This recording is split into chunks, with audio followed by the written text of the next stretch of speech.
to it. Yeah. What does that mean?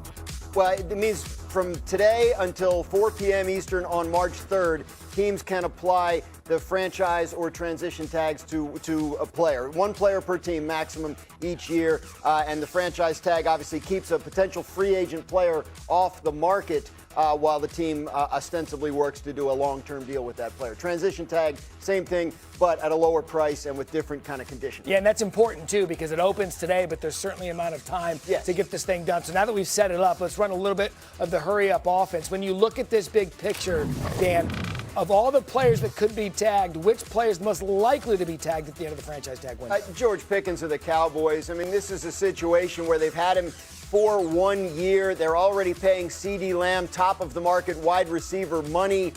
George Pickens, a franchise tag would probably be about $28 million this year. Cowboys would do a long-term deal with him, but that could be a long and protracted negotiation. I know that sounds shocking. We talk about the Cowboys, but I think that's probably what happened. Every year they have one, and that could be the one. Moves made yesterday. What were they? Dolphins cutting a lot of cap space. The most prominent release they made was wide receiver Tyreek Hill, who now becomes a free agent, free to sign with any team anytime he wants. Doesn't need to wait till next March, or until next month, rather, which is March. But Tyreek Hill coming off a significant injury, and we'll see what the level of interest is in him at 32 years old. Yeah, and then one of the things, if we're connecting the dots now as we bring in Dominic Foxworth and Tim Hasselbeck, Neek, the biggest thing here is like, oh, he's free again, Tyreek Hill. He's going to be reunited with the Chiefs. That's the common thought because it's easy to do that. What do you think?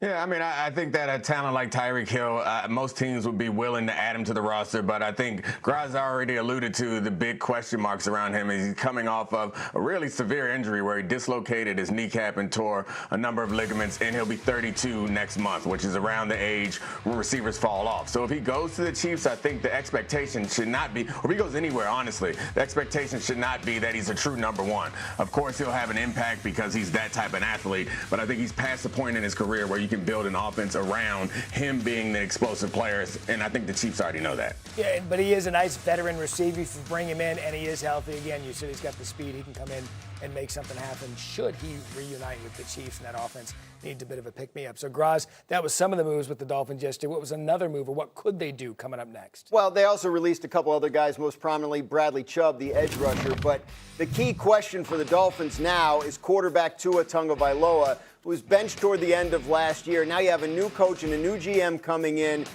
Tua guaranteed $54 million this year, even if they were to release him. So the Dolphins not in a hurry to make that move. I think they believe there's a chance at least, or at least some hope, that they could work out a trade with some other team for Tua Tagovailoa. They might have to eat a chunk of that money in order to do that. But if they cut him, it's $99.2 million in dead money, which is a monster number that they'd love to find some way to avoid. And, Tim, we know Tua didn't even finish the season as the starter for the Dolphins. So what do you think his future looks like with Miami? Yeah, I think the decision's been made on him in Miami. And, Graz alluded to it. They're either going to cut him and eat the entire, dead cap money.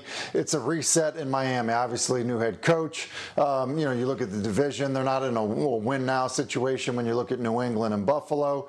And so you look at these players that they're releasing. It's a rebuild in Miami. So, look, if Miami can find a trade partner where, they take the sting out of it a little bit, eat some of the contract, but somebody assumes the rest of his contract because they're looking for a veteran quarterback, then fine. I think that's really unlikely to happen. Ultimately, Miami probably ends up cutting him and then just taking their medicine now as they try to rebuild. Meek? Yeah, and I think Tua has the pedigree of a quarterback that I think would be pretty attractive. But given the fact that he hasn't had that much success and he has a pretty prominent injury history and a huge contract, I think it's going to be hard for them to move him. And it's certainly going to be difficult for anyone who thinks they're going to take on some of that cap hit to relieve the Dolphins. They're in a bad spot, but I think someone will take Tua once they finally release him. But it's going to be a real challenge to figure out where somebody will be interested in trading for him, despite the fact that I think talent-wise, he's better than a lot of the quarterbacks that are out there right now. And you wonder if he's even better than Quinn Ewers, who they ended the season with. You've got to expect they're going to do something at quarterback. Even if they were to release Tua, they'll bring in somebody else. They have Ewers, who played at the end of last year. I just want to make the point, though, the $99.2 million in dead money is a huge number, would be a record. but it's roughly the same percentage of this year's salary cap, projected salary cap, that the $80 million was 2 years ago when the Broncos cut Russell Wilson. Obviously, they've been able to rebound pretty quickly. So it's not necessarily a death sentence for their cap. Some would say the Dolphins have 99 problems and Tua isn't one. Hembo loved it. Some might has say. no We'll idea look for somebody else. All right, still ahead is win or bust for the Knicks this season. And could their championship window close before it even really opens? Our crew breaks it down next. Plus, the pressure is mounting in Buffalo. What moves should they make to give Josh Allen the best shot at a Super Bowl? That and more when Get Up rolls on. And during the break, I'll give Graz every Jay-Z. I know whose line it was. Did you? Yeah. Did you? I don't know. You didn't respond to it. Like me, Tina. Come on, man. Give me some. Back on Get Up, back to the NFL. Today being the first day that teams can designate franchise or transition players. Now entering into an important stretch of the NFL offseason schedule. Wins or losses can happen on this schedule right here. Scouting combine next week. The negotiating period for unrestricted free agents less than 3 weeks away. So we believe last year Seahawks, Patriots, and Bears, they won the offseason through various acquisitions. So it's time to see who can win the offseason this year that will pay dividends in season. So Hasselbeck, which team is in position to make a jump like the two teams we saw in the Super Bowl, Seahawks and Patriots?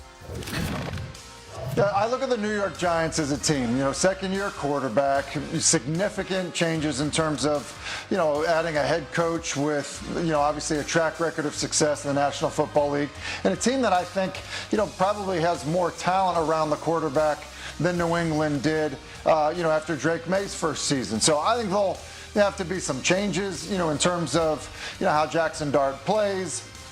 I think obviously, Malik Neighbors, his health, that'll have an impact. Scadaboo, his health. Those types of things will have a major impact, but you look at the division, you look at the fact that there's talent on the team.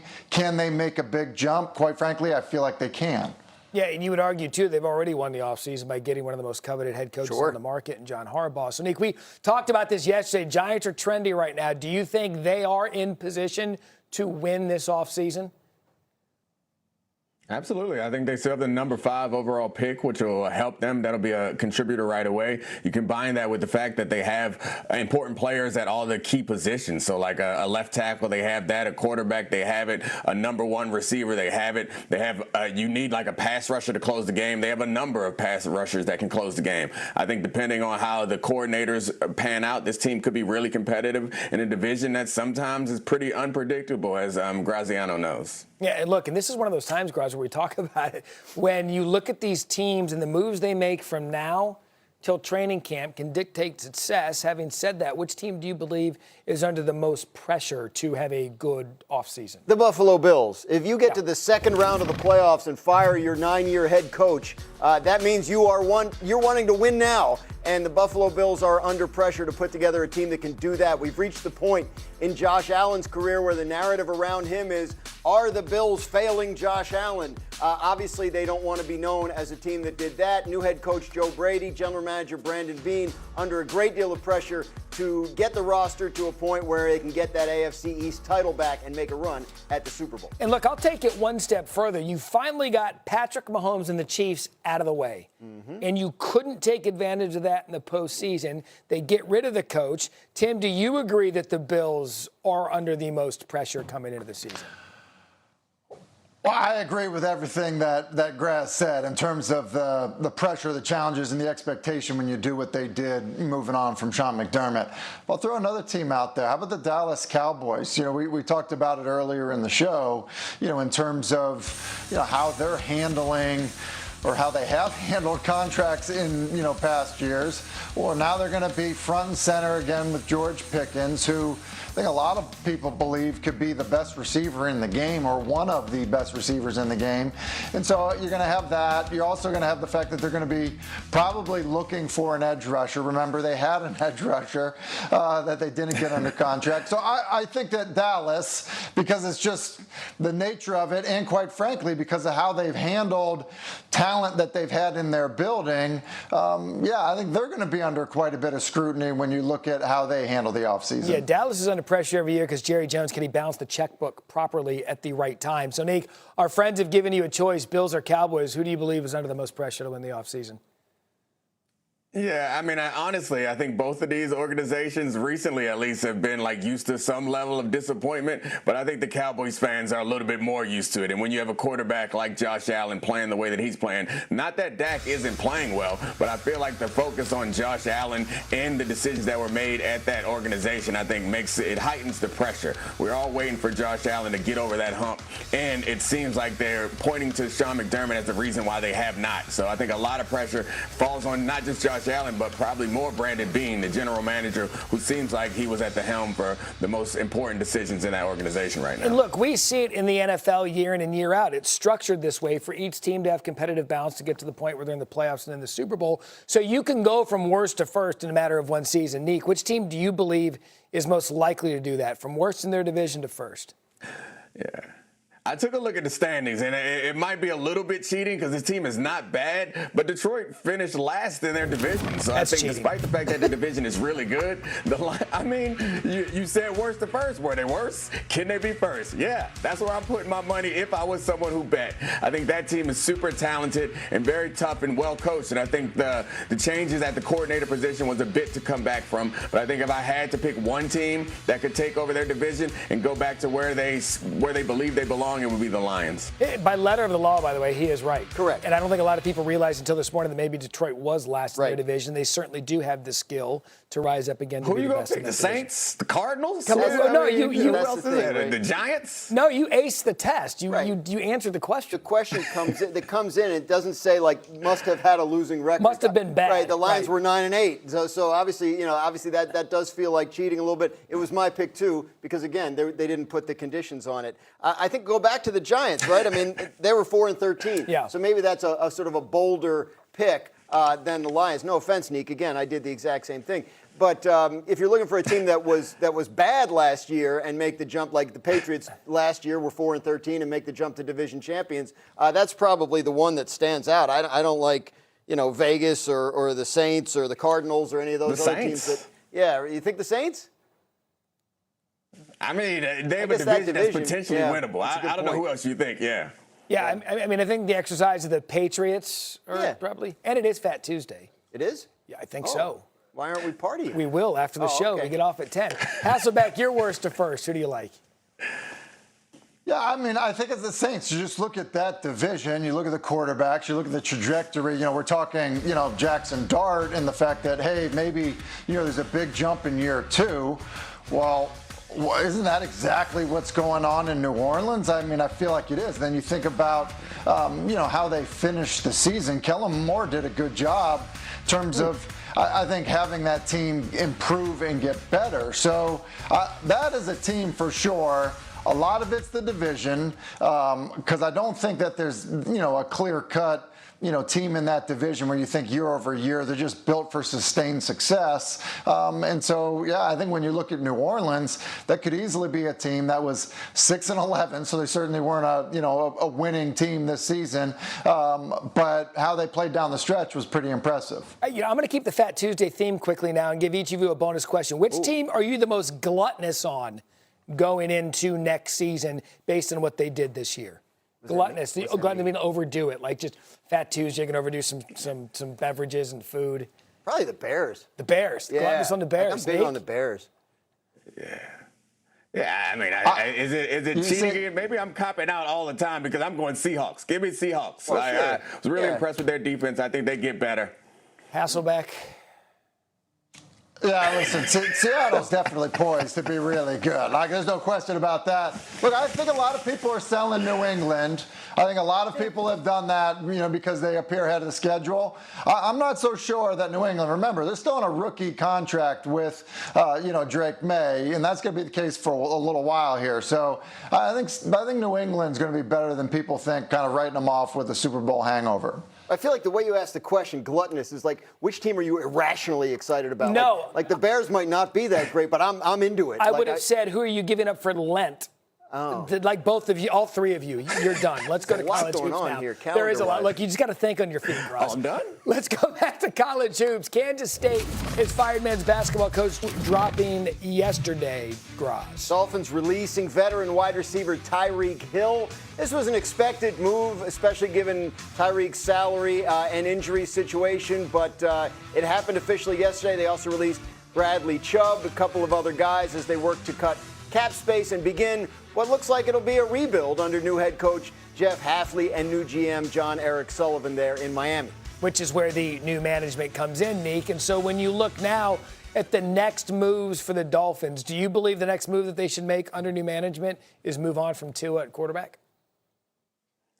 Yeah, I mean, I think I'm hesitant to do it, but I think I'm succumbing to like the sunk cost fallacy in that they're going to pay him so much money next year. He's a cap hit of $56 million to not play if they decide to cut him. So I think they should certainly shop around the potential to trade him, and hopefully they can get some relief on that contract. They're still going to be responsible for some of it, but it's really hard for me to imagine they're just going to cut a guy that has a dead cap number of $99 million and cap hit next year of $56 million. That's a lot.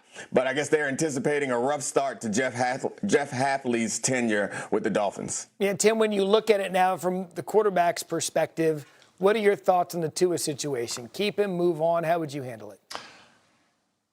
Yeah, I think you have to move on. And I think Nick and I probably see it the same way. The issue is you're just trying to figure out how, to get a little bit of relief on it. That's why the talk about, trading him is out there. There's not a team in the NFL that would assume his contract, which tells you, all you need to know about why the Dolphins don't want to continue to pay him his contract.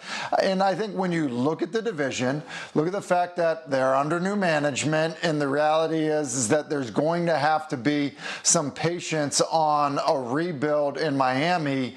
I think you just go ahead and take your medicine now. Get them off the books. Try to figure out, how you can kind of build as you find out who the next quarterback in Miami will be, who, by the way, probably will not be on your roster this coming season. It's just the nature of, kind of where they find themselves because of the division, because of their current quarterback situation. And that includes Quinn Ewers, who was on the roster right now, Dan Graziano, who ended the season as the starter in Miami. So Hasselbeck said probably not in the roster. What quarterbacks might be on the Dolphins roster that they would look at? Yeah, look, there's the free agent crop is probably headlined by Malik Willis, who had a good couple of years backing up Jordan Love in Green Bay and is now a free agent. You could make a trade for a young starter like a Mac Jones. Kyler Murray is likely to be in a similar situation with the Cardinals that Tua is with the Dolphins. So there are players out there that you can get at quarterback and maybe take a look at as potential future solutions, the way that the Vikings and the Seahawks have done with Sam Darnold the last couple of years.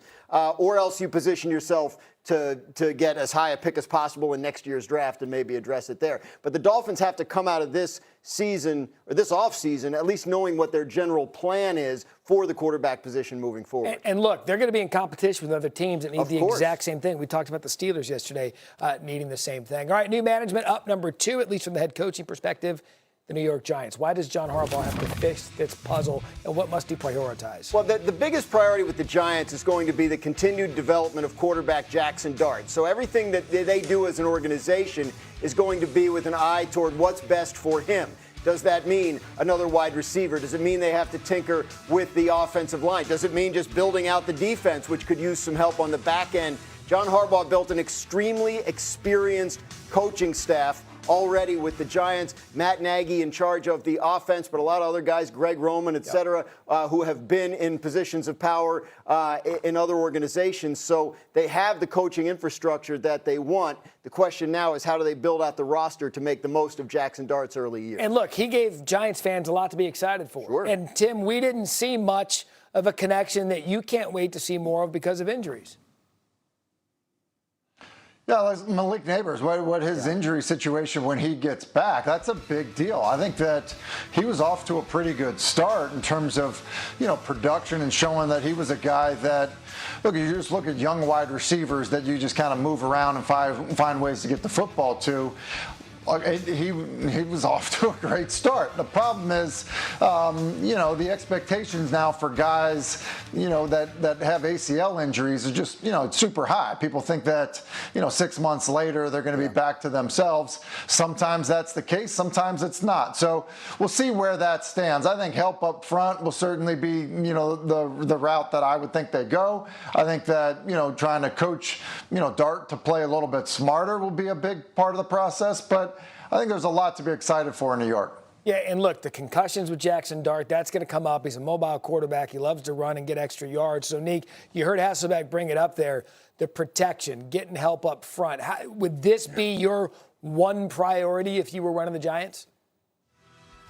Yeah, I think if you're a young quarterback, one of the best things that you can have is good protection. The receivers downfield will improve the opportunities that you have, but if you have someone breathing down your neck, you don't have a chance to develop. I think when we talk about quarterbacks that have been ruined early in their career, it's always the quarterbacks who got hit too much and got too much pressure. But the other thing I would look at is not just the physical pressure, but the pressure to put up points. So that speaks to the defense. I think having a solid defense takes a ton of pressure off of your young quarterback and will allow him to develop more, because we see Jackson Dart making the decisions that he makes in large part because I think he feels like he has to make every single play. But you have a defense that you can trust, then that pressure kind of is alleviated a little bit and allows him a little bit of time to develop in the best version of himself. Yeah, and look, injuries are a big factor there too with a young quarterback not having an offensive line.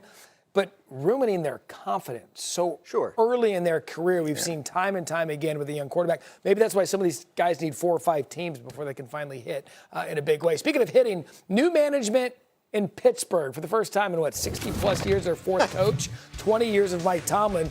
What should we expect at quarterback for Pittsburgh? Early indications are that they're interested in bringing Aaron Rodgers back to play quarterback. Of course, we don't know yet that Aaron Rodgers wants to play another season in the NFL. The Steelers sound like they're willing to wait for that answer at least a little bit, maybe not as long as they did last year. In the meantime, they have Will Howard on the roster, a 6th-round pick from last year who didn't see any regular season action, and there are options on the free agent and trade market that we've already discussed. But it sounds like Rodgers is at least part of their desired plans for this season going forward. And again, Pittsburgh was one of those teams we ID'd with Miami that could potentially be looking to make a move at quarterback and bring one of those names in that you mentioned. So, Neek, do you believe McCarthy coming to Pittsburgh might entice Rodgers to reunite like they did in Green Bay for one more season? Yeah, I mean, it might. It felt like at the end with those two guys in Green Bay, it may not have been the best relationship, but I think that they do have some history and a Super Bowl success, so that might help. I think the biggest issue with Pittsburgh last year was the expectation was that defense would continue to dominate and that Aaron Rodgers wouldn't be asked to do that much. That's not what really happened. They got better as the year went on, but they didn't dominate, so Aaron Rodgers was asked to do more and more, and that's not where he is at this point in his career. And look, they had a little bit. They had DK Metcalf. They had a running game towards the end of the season. And Tim, what do they need? What do they need to succeed in Pittsburgh offensively if Rodgers were to stay? If Rodgers were to stay, you need to, have more players like DK Metcalf at receiver. I mean, that's just I don't think that you can have a quarterback that's not mobile and only have one wide receiver that you can truly count on to win one-on-one matchups. I think that you can if you have a guy that can move around quite a bit. That's not where Aaron Rodgers is. And so I think when you have guys that can just, can dominate a one-on-one matchup, which DK Metcalf can do, then that's how you have success. You saw what Pittsburgh looked like without him. Basically, they were looking for, running back option routes to win one-on-ones when DK was suspended. So that would be an area of need. And I think, kind of knowing sooner than later what Aaron's plan is and what their plan is for Aaron will help them kind of set the direction for how they want to go. Oh, yeah, that's what Aaron's known for, that, making quick decisions. Hey, listen, I didn't say they're going to get this from Aaron. I said it so you could, Matt, say, yeah, good luck with that. You're not going to get a quick answer. Well, we'll put a plea out to him right now if he's sitting somewhere watching. Just make the decision soon. No, we want to drag it out so Gross we has something more to talk. No, let's put on someone else this offseason. Guys, you'll be back in just a bit. Now to college hoops. Now, what a night it was as we're